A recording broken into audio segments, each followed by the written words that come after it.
Por isso que esse planejamento anterior é sempre legal para você ter. E esses caras aqui, vou ser bem sincero, não é qualquer, desculpa a palavra, Zé Mané, não. Então você pega o cara que era o tesoureiro, que virou um grande amigo meu, o Dean, que é quilo 5 GS, o cara era o cara que cuidava da parte financeira da IBM, por exemplo.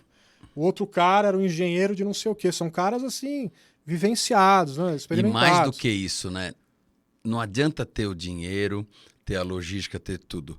Se o operador não for bom, Você tem que ter... aguenta o sim, tranco. Sim. Porque assim, se não às é vezes... qualquer um também, porque assim, o problema é que além disso, o cara que tá lá não tá lá só porque ele é o CEO de uma grande empresa e cuidava do que financeiro. tem uma grana, podia pagar que tem tudo. Porque se o cara não for bom de operação, sim, e a gente sabe que é difícil isso daí, eu brinco que acostumar o ouvido, não na telegrafia que eu acho mais simples, mas na fonia, para você ter todo mundo na sua orelha, com todo mundo falando simultaneamente lá, sim. é uma coisa muito difícil. Sim, sim. Sabe? Eu brinco que, assim, eu acho curioso, por exemplo, quando eu vejo o Fernando, que vai ser entrevista, a gente vai bater papo aqui também, o PY2 LED. O Fernando é o QSO Machine. Ele... Muito rápido. Não, e não é só isso. Ele responde na mesma língua do cara que tá falando. Ele troca do espanhol pro inglês, do inglês pro italiano, do italiano pro português, depois ele volta pro...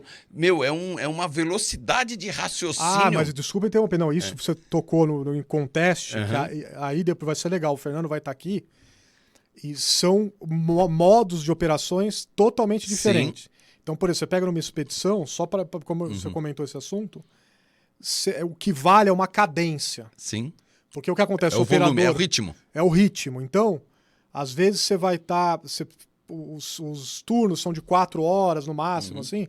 Você vai ficar 4 horas ali, que de repente você vai ficar com o mundo inteiro na sua orelha. Então, se você não tiver não souber ser maleável para administrar essa galera toda, então o que conta é um ritmo aí que tá. Por isso que, voltando ao manual, sabe qual que era o objetivo dessa expedição de Dulce, por exemplo?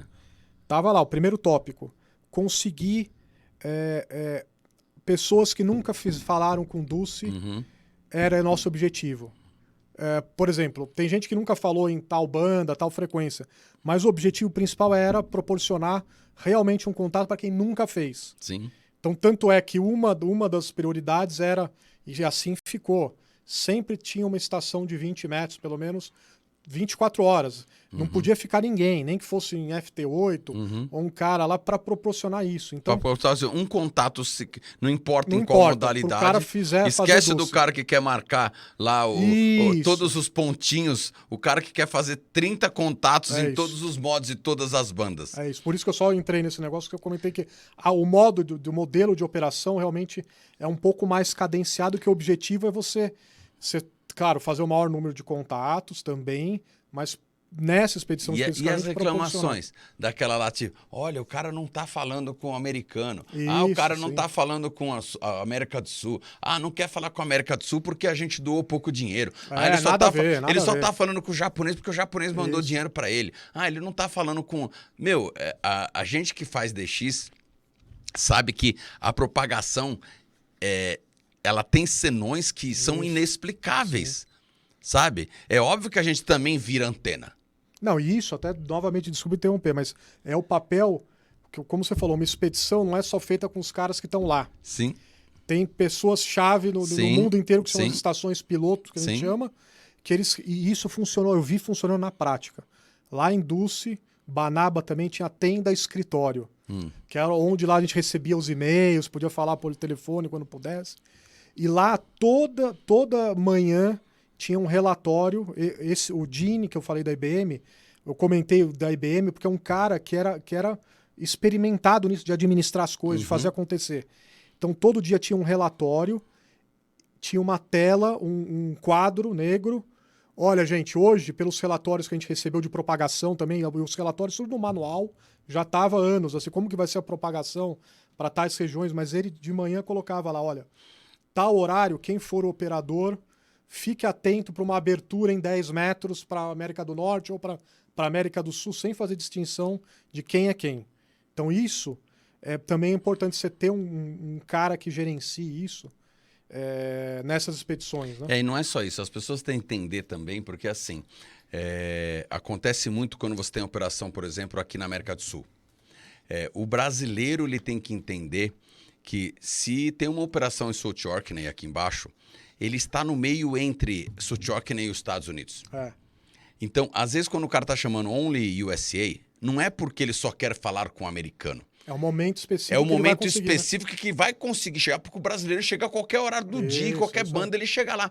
E é bom a gente esclarecer isso pro pessoal que faz isso, porque o pessoal não sabe disso. Isso, é isso aí. Você ouve no rádio, olha lá, o cara só quer falar com o americano. Não, aquela hora é a hora que ele vai conseguir falar com o americano, porque o brasileiro ele fala toda hora. Isso aí. E acontece a mesma coisa, por exemplo, na Austrália, na Ásia, com o japonês. O cara, não tem jeito o cara falar assim, você pega um japonês, dependendo da posição lá, o cara atravessa. Total razão, isso aí. Sabe? Então ele fala, only usa, por quê? Porque senão ele não vai falar com o americano. Então, as pessoas têm que entender isso e é bom a gente sempre comentar essas coisas, porque eu vejo sempre isso. O pessoal reclamando, eu também, é verdade. Fica lá nos clusters lá, olha lá, o cara não quer atender, não quer, porque only dinheiro. Não, PSE, PY, chama... Cara...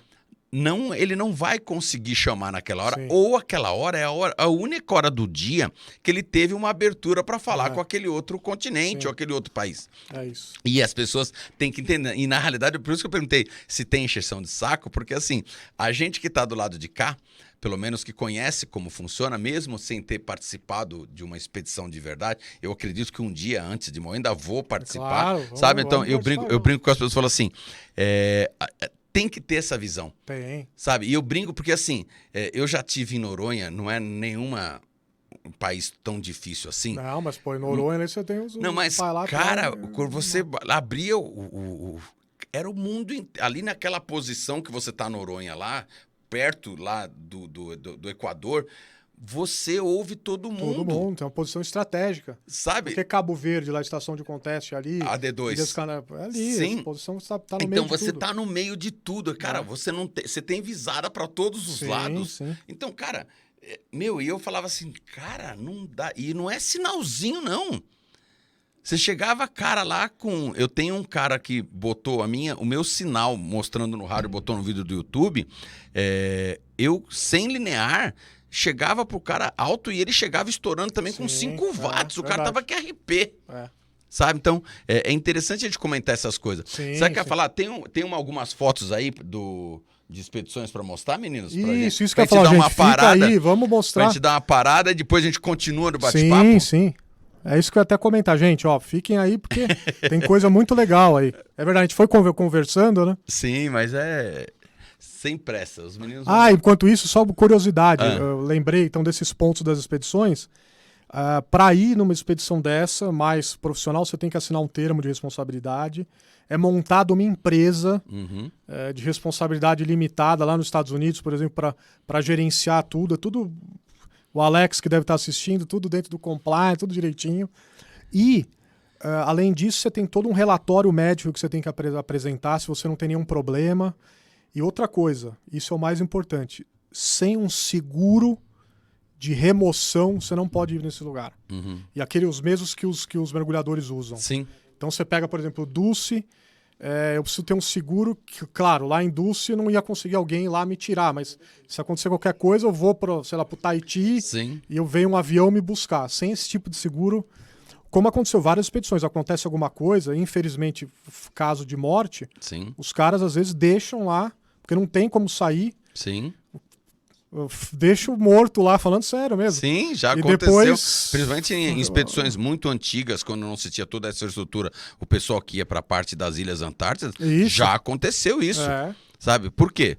O caso de Aves Island, foram buscar depois. O governo... Teve no Pacífico também uma expedição, o cara deixaram ele lá e voltaram depois. Sabe, então assim, o problema é que não tinha condições de fazer nada com relação àquilo, mas é interessante você citar isso daí, porque as pessoas acham... Não é brincadeira, pô. Não, o negócio é que as pessoas acham assim, e a gente ouve falar, olha, o cara foi lá, aí eu mandei $1 para ele, ele fez 50 mil contatos e ele ganhou $50 mil, então o cara só tá querendo dinheiro. Putz, mal sabe ele que nem se paga. É isso que eu costumo falar para as pessoas, assim, às vezes... Paga só o cartão QSL. É isso aí. Sabe? O tempo de gerenciamento. As pessoas esquecem o tempo de gerenciamento disso, de você receber cartões pelo correio, se comprometer a devolver aquilo pelo correio. Isso. As pessoas esquecem a logística para cuidar disso. Montar as mesmas estações que vai estar no local são montadas fora. Sabe? Então o pessoal, olha lá, olha, tô pagando. Olha, o pessoal faz contato, ó, 20 mil contatos. Vezes $1 dá 200 mil contatos, dá $200 mil. Eu vou fazer até uma brincadeira aqui, ó. Tô olhando para a audiência, viu, Marcelo? Ó, meus amigos que estão aí, se um dia a gente tiver numa expedição, acontecer alguma coisa, claro que não vai acontecer, mas me deixa lá, vocês finalizam, né? Porque não vai adiantar nada, né? Deixa numa geladeira e depois a gente volta junto, vocês me trazem, aí vem, né? Porque não é verdade, não vai adiantar nada. Temos que ser pragmático, nesse verdade. ponto.